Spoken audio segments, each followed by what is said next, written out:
Hello বন্ধুরা, Bengali spice চ্যানেলে তোমাদের সবাইকে স্বাগত জানাই। আজকে আমি তোমাদের সাথে homemade pizza sauce recipe share করছি। তার জন্য এখানে দুটো টমেটো নিয়ে নিয়েছি, আর টমেটোর মাথাগুলো আমি ছুরির সাহায্যে এভাবে কেটে নিয়েছি। এরপর একটা প্যানে জল গরম বসিয়ে দিয়েছি। জলটা ফুটে উঠলে তার ভেতরে টমেটো দুটো দিয়ে দিচ্ছি। এরপরে দিয়ে দিচ্ছি 4 থেকে 5 কোয়া রসুন, আর দিয়ে দিচ্ছি একটা শুকনো লঙ্কা।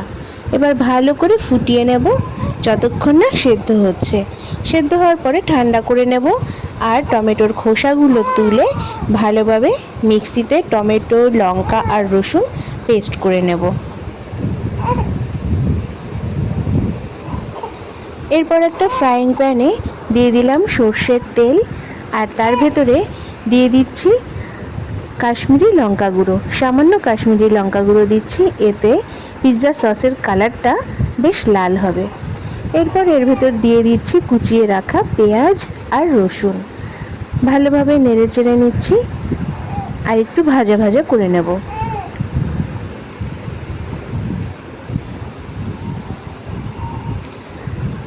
রেসিপিটি ভালো লাগলে লাইক, কমেন্ট, শেয়ার করো, সাবস্ক্রাইব করে পাশে থেকো।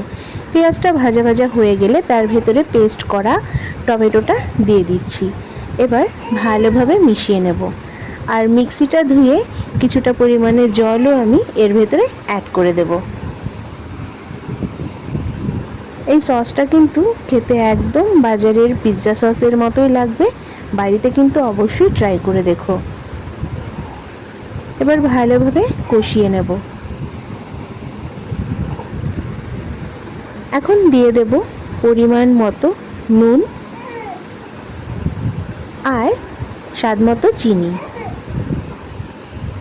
ভালোভাবে মিশিয়ে নেব, আর ততক্ষণ পর্যন্ত রান্না করব যতক্ষণ না পর্যন্ত গ্রেভিটা ঘন হয়ে যায়। এবার এর ভেতরে দিয়ে দেব চিলি ফ্লেক্স আর অরিগ্যানো, দুটোই 1 চা চামচ করে দিয়ে দিচ্ছি। এখানে আমি দুটো পিৎজা তৈরি করা যাবে সেরকম পরিমাণেই সসটা বানাচ্ছি। এবার ভালো করে নেড়ে চেড়ে নেব।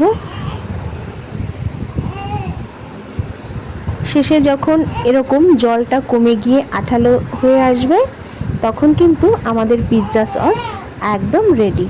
এবার নামিয়ে নেব। দেখো কত সুন্দর পিৎজা সস কিন্তু তৈরি হয়ে গেছে। তোমরা বাড়িতে এভাবে বানিও, অবশ্যই ভালো লাগবে।